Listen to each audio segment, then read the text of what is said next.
Olá, bem-vindos à Igreja no Mundo, o programa da Fundação AIS, a ajuda à Igreja que sofre, aqui na sua televisão. Eu sou o Paulo Ado e espero contar com a sua companhia aí desse lado ao longo dos próximos 50 minutos. E esse é o apogeu da chamada guerra híbrida, não só com toneladas de informação do fake news todos os dias bombardeados pelas estações que não têm liberdade de jornalismo verdadeiro, de dizer a verdade, mas também com as guerras reais, com armas e praticamente todos os dias mortos. Esta guerra híbrida de que fala o padre Natanael, foi ele que acabámos de ver, é da Ucrânia, ou melhor, é na Ucrânia. O mundo parece suspenso sobre aquilo que se está a passar na fronteira entre este país e a Rússia, face à iminência de uma invasão militar. Mais de 120 mil soldados russos estão concentrados na região e a qualquer momento pode eclodir uma guerra em plena Europa. Eu nem sequer posso garantir que essa guerra não venha a começar, por exemplo, entre este momento em que gravo agora este programa e o dia da emissão. Tudo, de facto, está em suspenso. Tudo pode acontecer. Guerra ou paz. Hoje vamos falar muito deste país. Nós temos uma entrevista com o padre Natanael, que acompanha com inquietação o evoluir desta situação. Ele está a viver em Portugal desde há 20 anos, é responsável pela comunidade ucraniana do Patriarcado de Lisboa. Mas temos também declarações muito importantes do arcebispo da Igreja Católica Grega ucraniana, que participou numa conferência de imprensa a nível internacional promovida pela ajuda à Igreja que sofre. A Ucrânia vai ser um dos temas em destaque do programa de hoje, em que vamos ter, como é habitual, a presença da Catarina Martins de Betancourt, diretora da Fundação AIS aqui no nosso país. Olá, Catarina. Olá, Paulo, e olá também a todos os nossos telespectadores. Mas não vai ser só da Ucrânia que vamos falar hoje ao longo desta hora. Moçambique, Síria, Líbano e República Democrática do Congo são também países que vamos abordar e permita-me que chame a sua atenção desde já para dois testemunhos que eu considero particularmente importantes. O de um padre brasileiro que está em missão na Diocese de Pemba, em Cabo Delgado, em Moçambique, e também de uma religiosa portuguesa que vive em Cara, na Síria. Ambos telefonaram para Lisboa, para a Fundação AIS, pois tinham algo de muito importante para contar. Já vamos saber do que se trata, mas para já, a primeira notícia de hoje, e por sinal triste e trágica, fala-nos do assassinato, Catarina, de um sacerdote na República Democrática do Congo, na Diocese de Butembo-Beni. Assassinato que deixou a comunidade cristã local em estado de choque e também em profunda tristeza. Em profunda tristeza mesmo, Paulo. Portanto, após a morte violenta do padre Richard Massivi Kezereka, assassinado no passado dia 2 de fevereiro, quando se dirigia para a sua paróquia, a paróquia de São Miguel de Arcanjo, após ter celebrado missa numa outra igreja da região, deixou a comunidade local profundamente entristecida e isso viu-se da forma profunda, da forma emotiva como decorreram as suas cerimónias fúnebres. O padre Richard foi morto por homens armados há poucos dias, apenas a 3 dias de completar 35 anos de idade. Entretanto, logo após a notícia do assassinato deste sacerdote, o Papa Francisco fez questão de enviar um telegrama para o Presidente da República Democrática do Congo. Sim, foi um telegrama assinado pelo Secretário de Estado, o Cardeal Pietro Parolin, e dirigido ao Presidente do país, Félix Tshisekedi, e o Santo Padre afirmou ter-se tratado de um ato atroz e bárbaro. O facto de ter enviado este telegrama também é sinal desta importância com que o Santo Padre acompanha esta situação grave neste país de África. Situação de facto muito complexa. Basta dizer que na véspera do assassinato deste padre de que estamos a falar, houve um verdadeiro massacre num campo de refugiados. É verdade, e é impressionante perceber que não só toda a violência está a acontecer e ao mesmo tempo a maior parte destas notícias não aparece nos nossos jornais, não aparece nas nossas rádios, não aparece nas nossas televisões. E de facto, como o Paulo disse, portanto, na véspera do assassinato do padre Richard, homens armados mataram mais de meia centena de pessoas que se encontravam no campo de refugiados de Plaine Savo, em Ituri. Meia centena de vítimas e, podemos dizê-lo, um enorme silêncio nos meios de comunicação social em todo o mundo. Bom, voltando a este caso de que estamos a falar, do assassinato do padre Richard, importa dizer que este não foi um caso isolado e que desde há cerca de uma década que se registram ataques, mortes violentas e também crimes sem castigo neste país. Precisamente, são crimes sem castigo, são crimes que ficam impunes e que fazem aumentar ainda mais o sentimento de insegurança das populações. Portanto, há precisamente um ano, o bispo de Beni enviava-nos para a Fundação AIS, enviava uma mensagem que falava mesmo de massacres há mais de 10 anos. Há mais de 10 anos, mas principalmente desde 2014. É uma denúncia, mas é também um grito de revolta. O bispo de Beni, Dom Melquisedeque Sikuli Paluku, na mensagem enviada há um ano para a Fundação AIS, ele fala, como disse a Catarina, em massacres sobre massacres. O mais grave é que hoje, um ano depois, tudo continua na mesma neste país. Tudo continua na mesma na República Democrática do Congo. Da 10 anni e soprattutto dal 2014 sono massacri su massacri e le autorità del nostro paese passano il loro tempo a discutere per sapere che prenderà quale ministero è. È come se si trattasse di condividere come direi, sulla tavola si mette una torta da condividere, una ripartizione dei ministeri, dei posti, la conquista del potere e la protezione del potere sembra l'unica cosa che conta, la popolazione non conta per niente. Agora vamos para Moçambique, ou seja, vamos continuar por África e continuamos, infelizmente, a falar em violência, em ataques armados, em vítimas inocentes. O foco da nossa atenção é, mais uma vez agora, Cabo Delgado, onde continuam a registrar-se ataques terroristas e isto apesar da presença de militares de vários países, nomeadamente de um forte contingente do Ruanda. Nós falamos de Cabo Delgado, pois recebemos, Catarina, a denúncia de uma irmã que por questões de segurança não pode ser identificada e que nos fala de um clima de tensão muito grande junto da vila de Macomia. O que é que se passa? Bom, Paulo, numa mensagem enviada então na semana passada para a Fundação AIS, esta irmã diz que muitas aldeias dos arredores de Macomia foram atacadas nos últimos tempos e que se está de facto a assistir a uma nova onda de violência.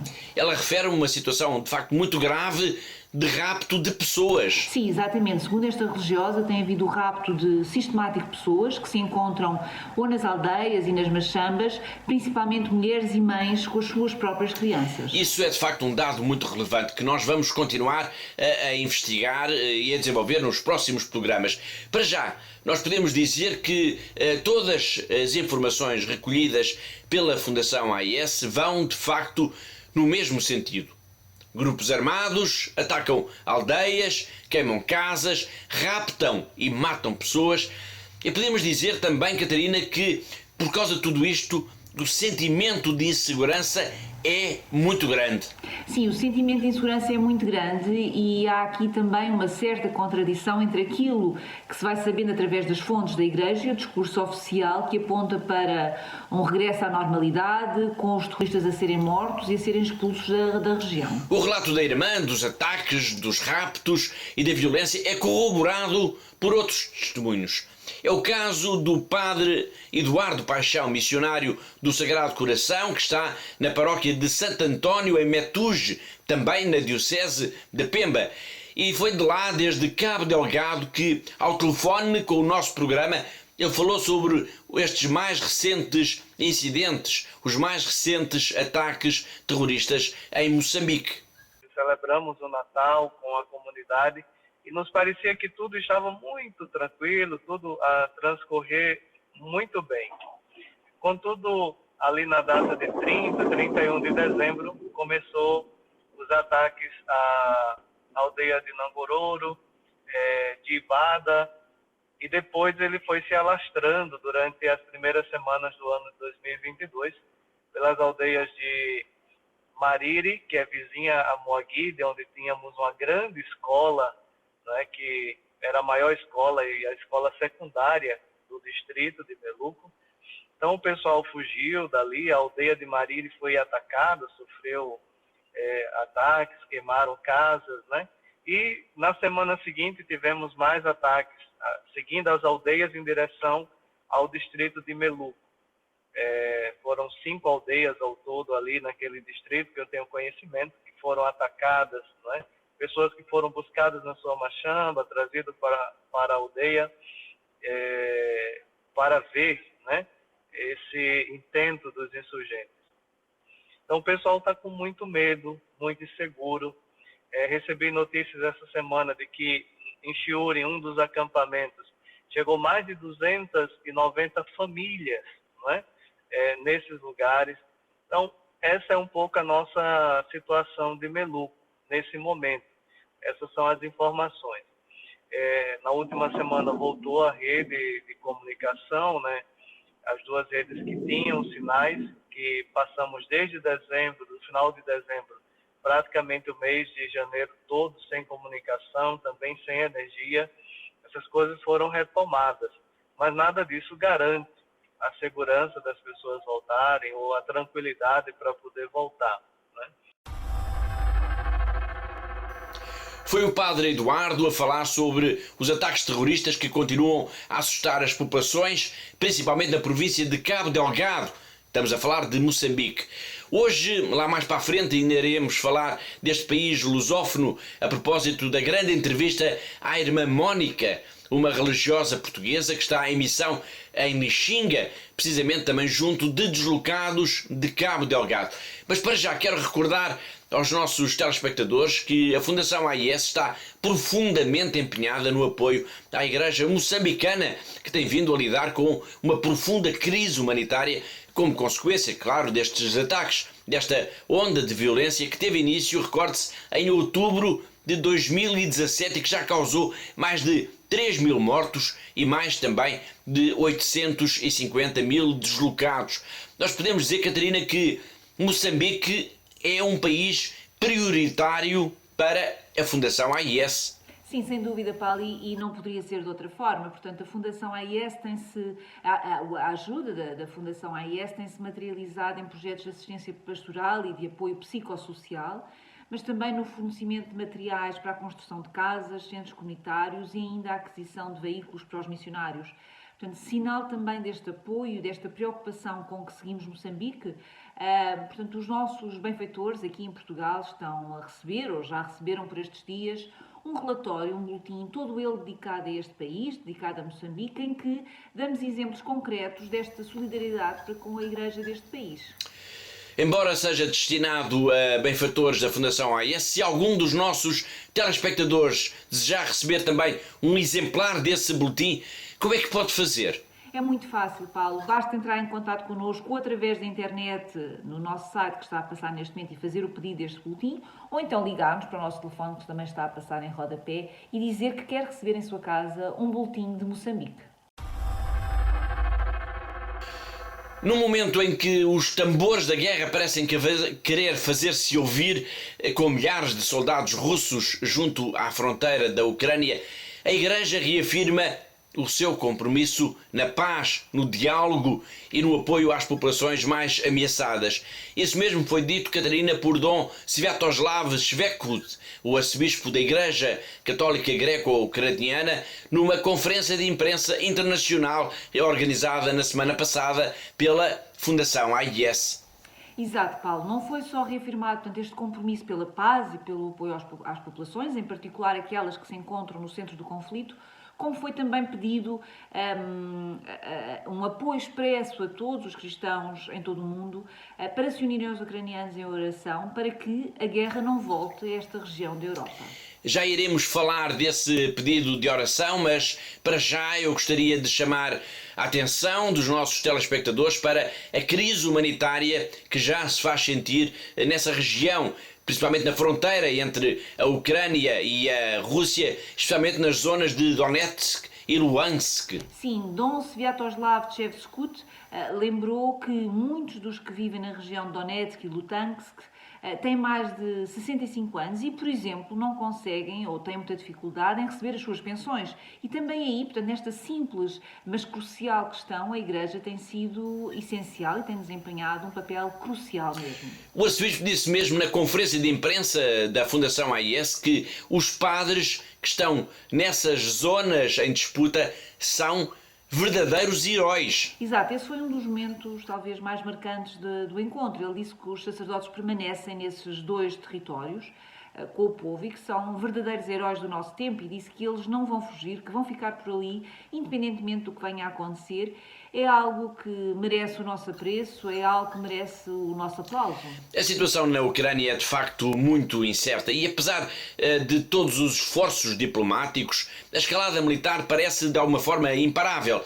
Para o líder da maior igreja católica grega do mundo, é importante responder sempre à ameaça da guerra com a força da oração, combatendo aquilo a que ele chama a nova idolatria da violência. Sim, ele enfatizou muito essa questão. Portanto, ele disse que a oração de facto é muito, mas mesmo muito importante. E deu mesmo o exemplo do que está a acontecer atualmente na Ucrânia. Ele disse que todos os dias, ao princípio da noite, portanto, os católicos ucranianos param tudo e rezam o terço juntos e ele deixou-nos um desafio, e que também lança aqui a quem nos está a ver neste momento, um desafio para que todos nos juntemos a esta corrente de oração pela paz na Ucrânia. Fica aqui então esse desafio e nada melhor do que fazê-lo escutando as próprias palavras do arcebispo da Igreja Católica Greca Ucraniana.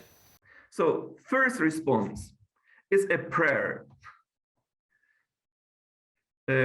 Each day at 8 o'clock Ukrainian time, so it will be 7 o'clock European time, Ukrainian people stop to do anything else and we pray rosary together. So if it is possible, please join us in this prayer for the peace in Ukraine. Além do apelo à oração pela paz, a conferência de imprensa ficou também marcada pela denúncia da situação dramática em que se encontram as populações que vivem nos territórios ocupados. Essencialmente são pessoas idosas e muito pobres. Majority of people who remain in the occupied territory are more than 65 years old. And they were coming to the Ukrainian territory to receive their pension. And that was the unique income for this small families. And today they are not able to receive their pensions. So we are facing, I would say, very serious humanitarian crisis in in this occupied territory, and even through this parish network is getting more and more difficult to assist to those who are in need. Mas o momento mais marcante, aquele que ficou como talvez o registro mais importante das declarações de Dom Sviatoslav, foi já no final do encontro, no final desta conferência promovida pela Fundação AIS, quando ele referiu que, apesar de toda a violência, apesar da ameaça da guerra, apesar de todas as dificuldades, a Igreja continua presente junto das comunidades cristãs nas regiões ocupadas, e esses sacerdotes são, pela sua coragem, pelo seu exemplo, verdadeiros heróis. Our parishioners emigrated from that territory, but the number of the people who are present on Sunday Divine Liturgy did not decrease. So for those people, a possibility to have a presence of their priests is vital. And I have to say that those priests who are staying there with our people, they are heroes of our times, I have to say.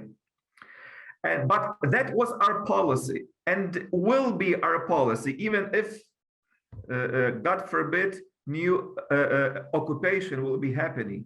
We stay with our people. So our priests, our nuns, will be staying with our people.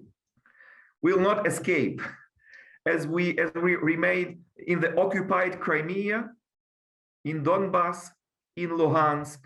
So we will stay with our people. Continuando a falar da Ucrânia, vamos agora ao encontro de Nathanael Orasim. Hoje escutámo-lo, aliás, logo no arranque do programa. Ele é um padre ucraniano, pertence à Ordem de São Basílio e foi ordenado na Igreja Ucraniana Greco-Católica e está ao serviço do Patriarcado de Lisboa desde há 20 anos. Ele chegou a Portugal no dia 27 de setembro de 2001. Imagina-se que é com muita preocupação que o padre Nathanael tem acompanhado a situação do seu país nas últimas semanas. Nós quisemos saber isso. Vamos conferir agora a resposta que ele nos deu.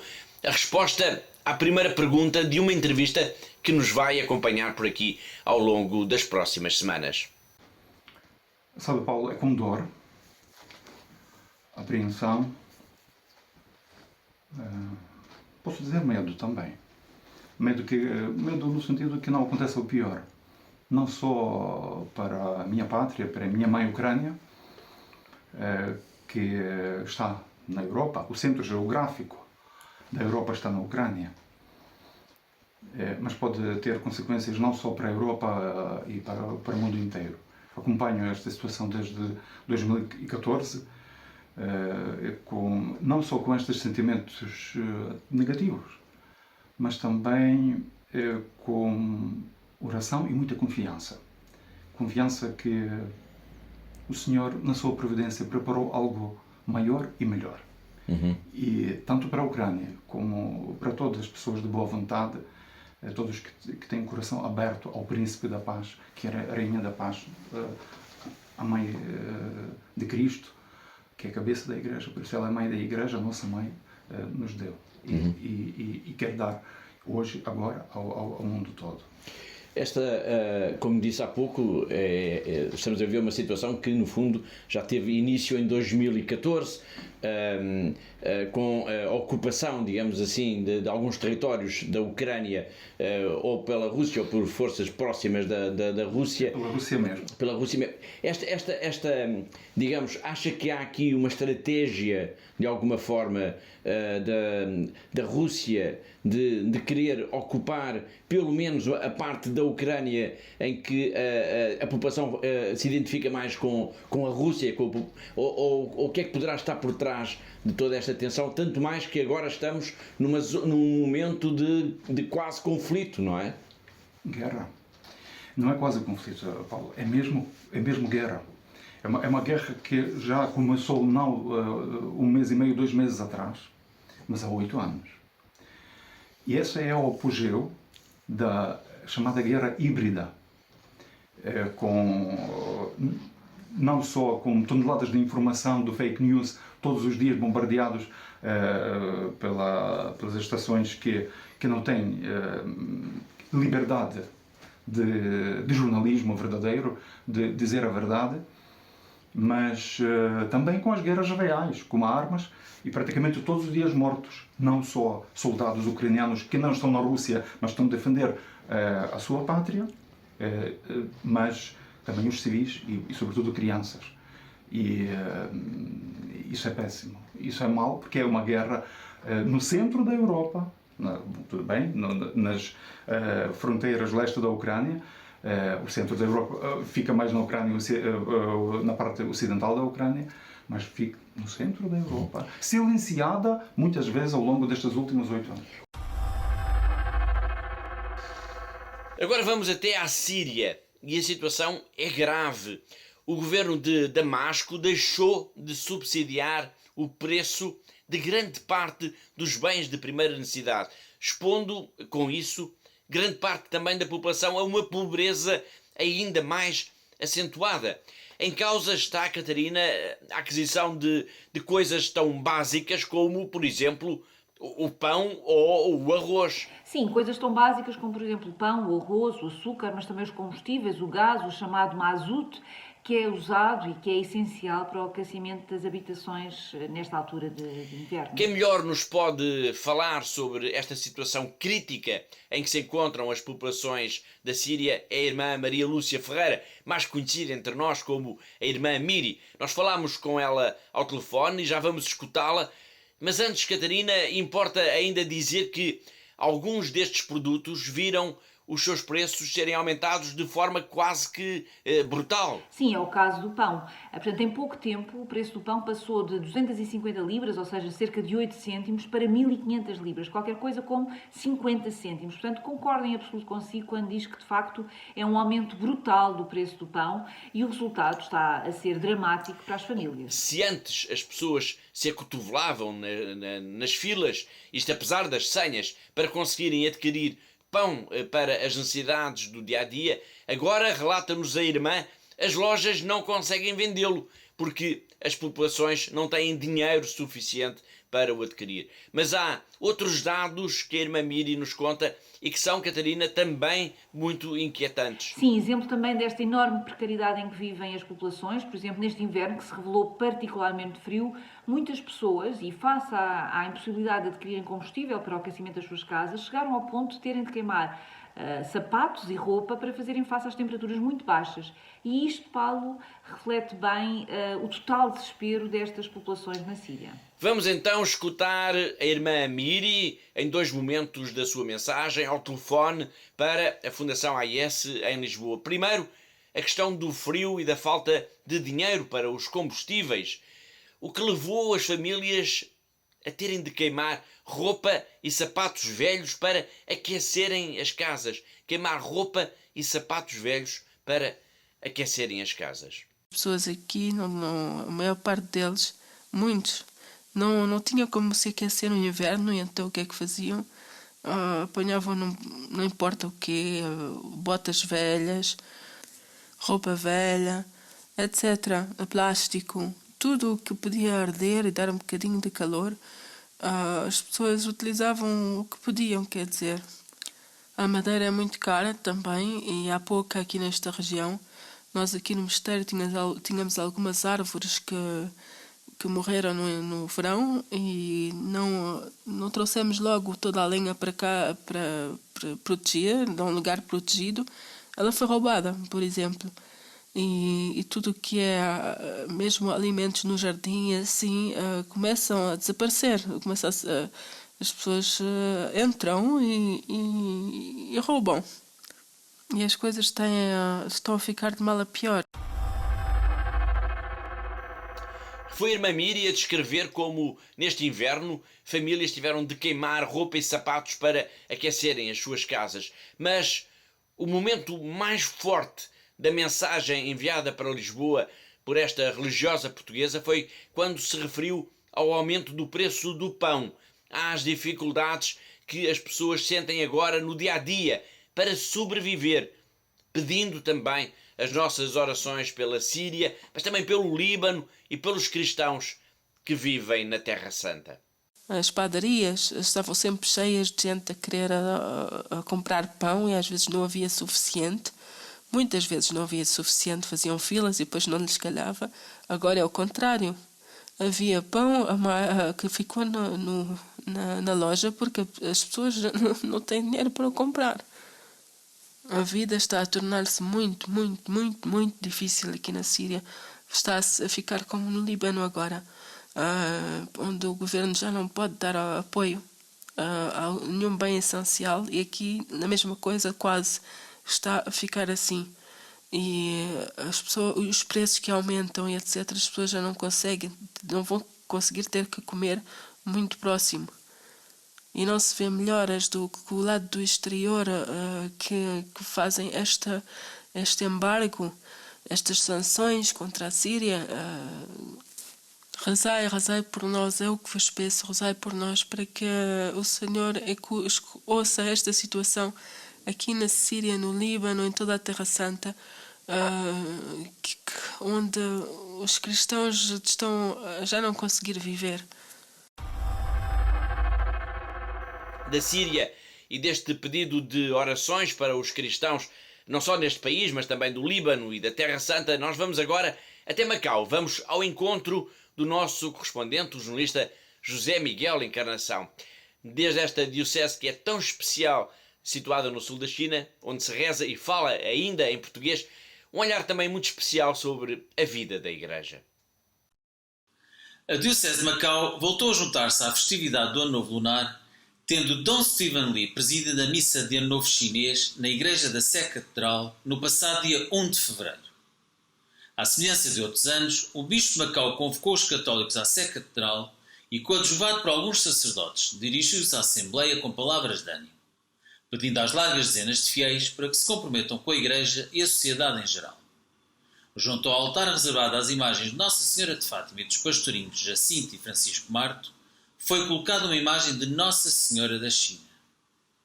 Após a Eucaristia, os fiéis acompanharam Dom Stephen Lee e os restantes sacerdotes até ao adro da igreja. Seguiram-se as cerimónias de vivificação e dança do leão, bem como a tradicional queima de panchões e a distribuição de laicis. Entre os dias 1 e 3 de fevereiro, as 9 paróquias que dão corpo à Diocese de Macau organizaram inúmeras atividades religiosas e sociais, em especial na zona norte da península, onde há vários anos se vem registrando um aumento gradual do número de fiéis católicos. Foi José Miguel Encarnação, o nosso correspondente em Macau, na China, e assim chegamos ao fim da primeira parte do nosso programa. Na segunda parte nós vamos até ao Líbano, país que, tal como a Síria, atravessa uma profunda crise e de onde nos chegam também permanentes pedidos de ajuda por parte da comunidade cristã. Vamos falar também da importância de todos os nossos telespectadores nos ajudarem nesta missão tão especial de apoio à Igreja que sofre, de apoio aos cristãos perseguidos, tornando-se benfeitores da Fundação AIS. E vamos retomar a grande entrevista à irmã Mónica, a religiosa portuguesa que está em terras moçambicanas, onde a ameaça terrorista se faz sentir com muita intensidade. Muitos temas para depois de um breve intervalo. Até já!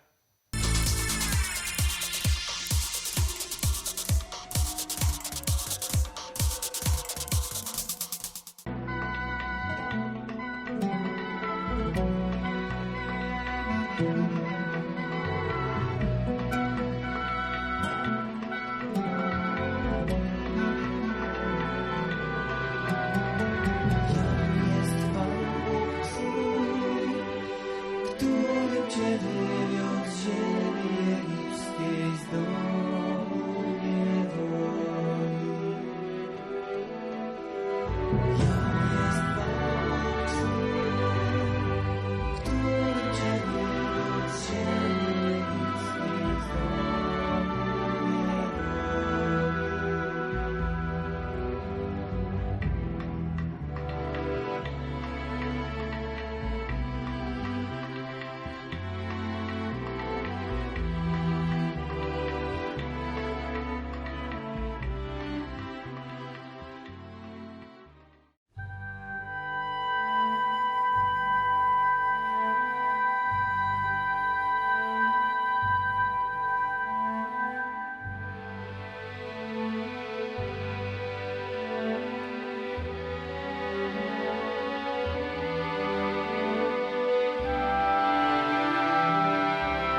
Olá de novo, está a ver Igreja no Mundo, o programa da Fundação AIS, aqui na TV Canção Nova. Eu sou o Paulo Aido, jornalista, e comigo está a Catarina Martins de Betancourt, a diretora da Fundação AIS aqui em Portugal. Antes do intervalo nós escutámos a irmã Miri, a religiosa portuguesa que está em Cara, a dizer que a Síria está a transformar-se num novo Líbano. E curiosamente, há 2 semanas nós falámos aqui deste país, a propósito de uma declaração que o arcebispo maronita de Tiro nos enviou. Importa recuperar esta mensagem.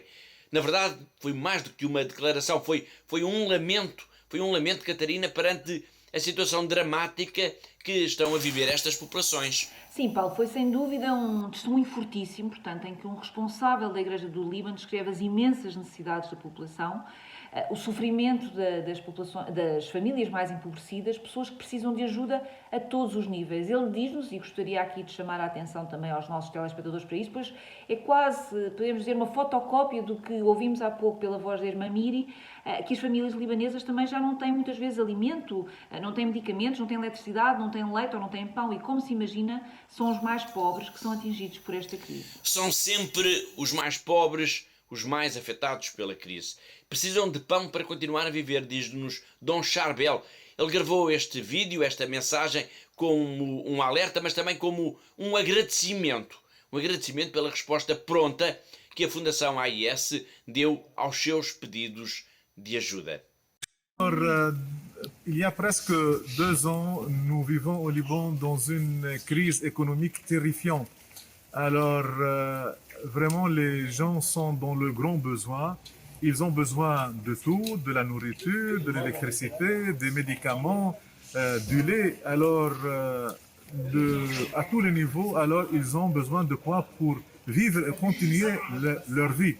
Alors, c'est pourquoi, vu ce temps de besoin, je me suis adressé alors en toute sûreté à ACN International en Allemagne, alors pour demander si ils peuvent nous aider avant de soutenir les familles qui sont dans la détresse.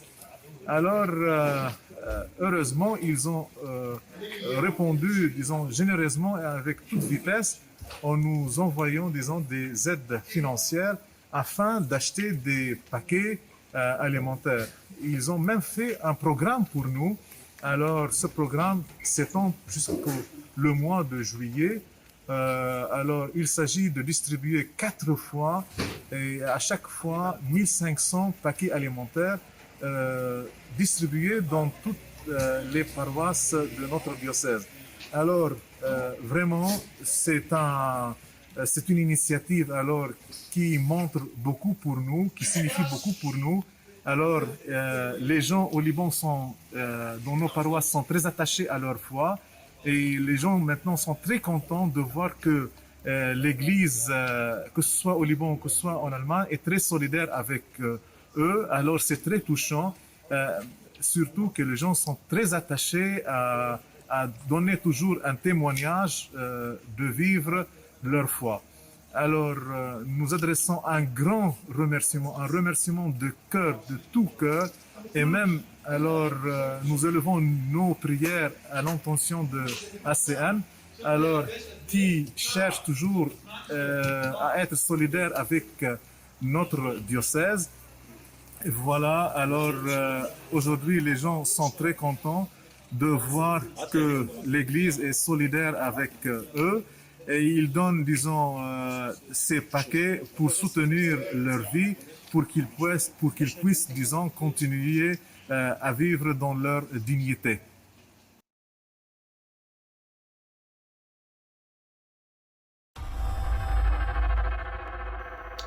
A crise do Líbano, uma crise económica, financeira, mas também política, está a arrastar este país tão importante para a comunidade cristã do Médio Oriente para o desastre. Um desastre que se acentuou e também de forma brutal com a gigantesca explosão que atingiu em agosto de 2020 o porto de Beirute. Foi uma explosão acidental, mas que causou mais de 200 mortos e mais também de 7.500 feridos, com 2 bairros praticamente destruídos. O balanço dessa tragédia ainda continua de alguma forma em aberto, mas para muitos será impossível esquecer esse momento em que o chão tremeu e as ondas de choque destruíram quase tudo o que havia em redor.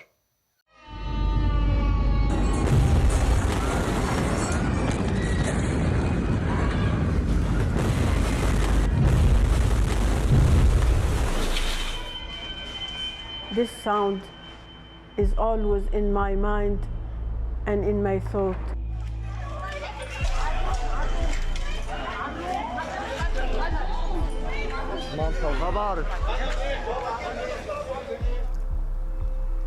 All hope and dream lost. Even me, I find myself in a big face crisis. Because it was so hard. Words can't describe this.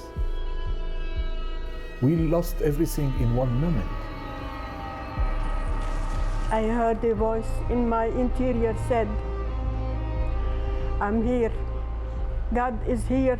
God will never leave you alone.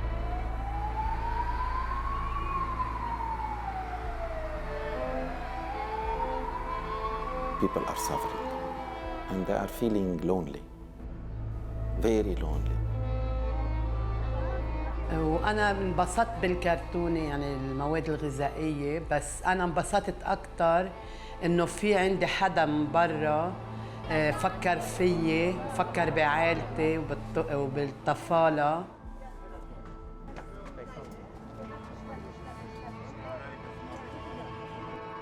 They told us, we need you here to stay with us. Don't leave us, because nobody will take care of us here.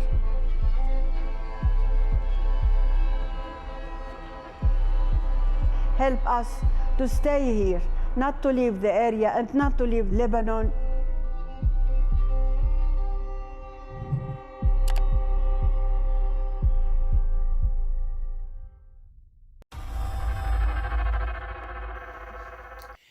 Líbano, Macau na China, Síria, Ucrânia, Moçambique, República Democrática do Congo. Hoje já andamos por estes países todos. E em comum tivemos o quê? Tivemos histórias de violência, de perseguição contra os cristãos, mas tivemos também histórias de comunidades muito pobres que precisam de ajuda. E há várias semanas nós falamos disto aqui no nosso programa, nesta altura do nosso programa. A Fundação AIS precisa de benfeitores. A Fundação AIS precisa de amigos para dar resposta a tantos pedidos de ajuda. Claro, Paulo, e agora falo diretamente para quem nos está a ver neste momento lá em casa. Portanto, é muito importante que se junte a nós, que se junte à Fundação AIS. Os cristãos precisam da nossa ajuda, estes cristãos que são perseguidos, que são ameaçados, que estão refugiados por causa da sua fé, eles precisam da nossa ajuda. E eles precisam também, evidentemente, que rezemos por eles. Hoje tivemos aqui no nosso programa 2 pedidos concretos de oração, de juntarmos à corrente de oração, um vindo da Ucrânia, outro vindo da Síria. E por isso eu pergunto-lhe, não gostaria de estar todos os dias connosco, unido a nós, nesta grande corrente de oração pela Igreja que sofre em todo o mundo? Quantos mais benfeitores tivermos, mais pessoas tivermos a rezar, a serem solidários com esta Igreja que sofre em todo o mundo, mais poderemos fazer. Por exemplo, poderemos construir mais capelas, poderemos ajudar na subsistência de mais padres religiosos, na formação de seminaristas. Portanto, podemos ajudar todas estas pessoas a cumprirem a sua missão, de estar junto da comunidade. E por isso nós precisamos de muitas pessoas, todos os que nos estão a ver, seria o ideal. Precisamos que todos se juntem a nós nesta grande missão que é a Fundação AIS e precisamos de si, precisamos que se junte a nós. Muito bem, eu tenho a certeza de que cada telespectador é nosso amigo no sentido de que está connosco nesta missão tão especial, mas também tão importante para a Igreja. Claro, não tenho dúvidas disso também, Paulo, mas gostaria aqui de pedir para nos contactarem, para se juntarem a nós nestas correntes de oração, para fazermos, que nós fazemos com regularidade, para se juntarem às campanhas que promovemos. Por isso, eu desafio a quem nos está a ver neste momento, ligue-nos, diga que quer tornar-se benfeitor da ajuda à Igreja que sofre. Muitas pessoas precisam de si, precisam da sua ajuda e por isso ligue-nos e ajude-nos a ajudar os outros. Na semana passada nós escutámos a irmã Mónica numa primeira descrição do que encontrou em Moçambique quando chegou a terras de missão, isto é, em Lixinga, há 4 anos. O choque da pobreza foi talvez a impressão mais marcante. Hoje ela vai contar-nos como é o dia-a-dia, como é o trabalho das irmãs, um trabalho que ela divide para nós agora nesta entrevista em 2 momentos essenciais, antes e depois da pandemia do coronavírus. Há uma grande diferença que é o antes Covid, antes pandemia e o pós-pandemia. Eu praticamente tive 2 anos, não é? Estamos há 2 anos com a pandemia, eu tive 2 anos sem pandemia e estou há 2 anos com pandemia. São situações totalmente diferentes. Antes pandemia, nós temos a atividade da escolinha, onde também integramos crianças sem condições, não é? Temos crianças que têm possibilidades de pagar e temos crianças que não têm possibilidades de pagar. Para além dessa atividade e para além de atividades na paróquia, de pastoral, da catequese, de ajudar os movimentos, tudo isso, porque lá a igreja é muito ativa, tem muitos movimentos, muitas atividades todos os dias, é muito mais ativa que cá. E então ocupa-nos muito tempo. Para além disso, também estava ligada a uns movimentos a nível da diocese, de religiosos, pronto, outras ações. E depois também temos uma pequena machamba, não é? Que é um espaço de terra, onde nós também cultivamos para ajudar na escolinha e ajudar a quem precisa. Pronto, o objetivo é esse. E depois disso também ajudamos, digamos, as pessoas locais, não é? Estão sempre a bater à porta, a pedir ajuda para alguma coisa, nós vamos visitar em casa, a ver realmente que ajuda que as pessoas precisam, depois, porque essa ajuda também não pode ser dada de qualquer forma, não é? Tem que ser controlada e tem que ver se realmente a pessoa precisa de ajuda. Então, muito do tempo dedicamos a ajudar as pessoas e a acolher as pessoas, às vezes a sentar lá em casa e a ouvir. As pessoas têm muita necessidade de falar, muita necessidade de chegar, de sentar e falar. E nem sempre é para pedir coisas, para pedir o dinheiro, comida. Às vezes é para falar sobre os problemas, algum problema, alguma questão em casa, familiar. As pessoas têm necessidade de falar e que as escutem e depois que digam uma palavrinha. Pronto. Depois, o pós-pandemia. Tivemos que fechar a igreja, tivemos que fechar a escolinha durante muito tempo, mas o período da pandemia foi o período em que, a nível dos deslocados, realmente ali em Lixinga, entrou com muita força. Então, durante a pandemia, dediquei-me muito a acompanhar os deslocados. Primeiramente num campo mesmo deslocado, em Malica, mas depois eu comecei-me a perceber que ali no nosso bairro havia muita gente e que ninguém acompanhava. E então eu passei a acompanhar, a fazer o levantamento desse grupo e a acompanhar esse grupo de deslocados ali do nosso bairro, que já passava dos 160 ao todo, desde crianças pequeninas até idosos. 160 pessoas? Pessoas, sim. Só no nosso bairro ali. Depois havia outros. Pronto. E então, durante estes 2 anos, fizemos muito esse acompanhamento, de visitar em casa, ver o que era preciso, fazer também a ponte com o próprio governo, alguma necessidade que surgia, este acompanhamento, ajudar mensalmente com o cabaz, e fora isso eles também vinham lá regularmente, para pedir ou simplesmente para falar. Só vinha visitar. Eu quero visitar, eu quero falar um bocadinho. Se tiver alguma coisa eu aceito, se não tiver também não faz mal.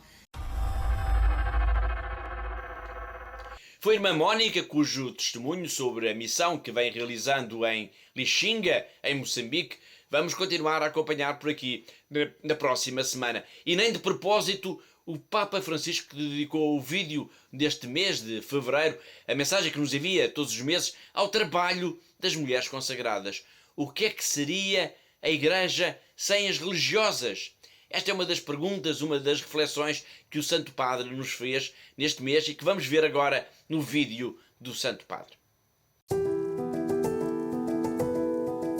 Este mês rezaremos de maneira especial por las mujeres religiosas, las mujeres consagradas.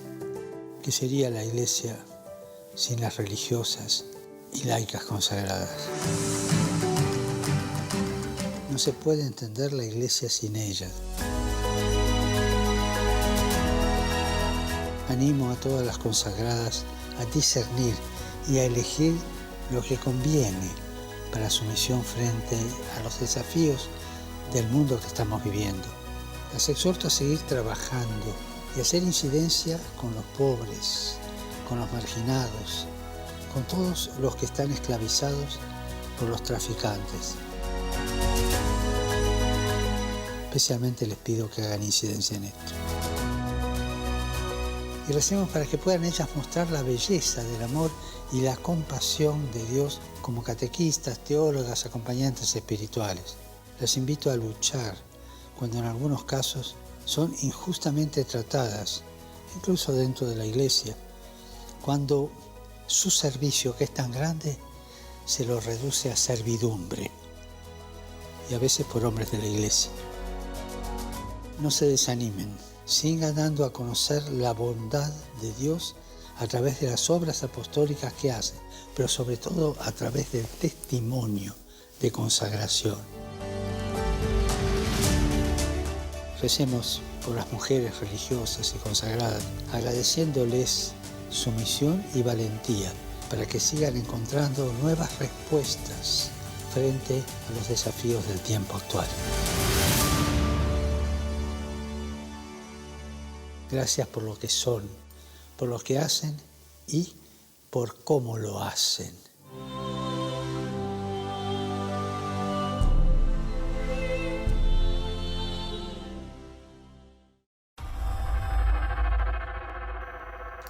Mesmo a fechar o programa, uma nota apenas para relembrar aos nossos telespectadores que se aproxima também o momento em que vamos ter de preencher as nossas declarações de IRS e que há uma forma que de facto é fácil, é gratuita e é eficaz para ajudar esta igreja que sofre os cristãos perseguidos e que é Catarina com a consignação, repito, gratuita de 0,5% do IRS. Sim, Paulo, é muito importante relembrar a todos que esta é de facto uma forma de ajudar os cristãos perseguidos sem que isto nos custe um cêntimo sequer. Portanto, basta fazer uma cruz na nossa declaração de IRS e doarmos 0,5% à Fundação AIS, que já estaremos de facto a ajudar estes cristãos perseguidos em todo o mundo. Fundação AIS que todos os anos tem vindo a apoiar projetos concretos, tem vindo a apoiar comunidades cristãs mais necessitadas, usando especificamente os valores obtidos pela doação do IRS.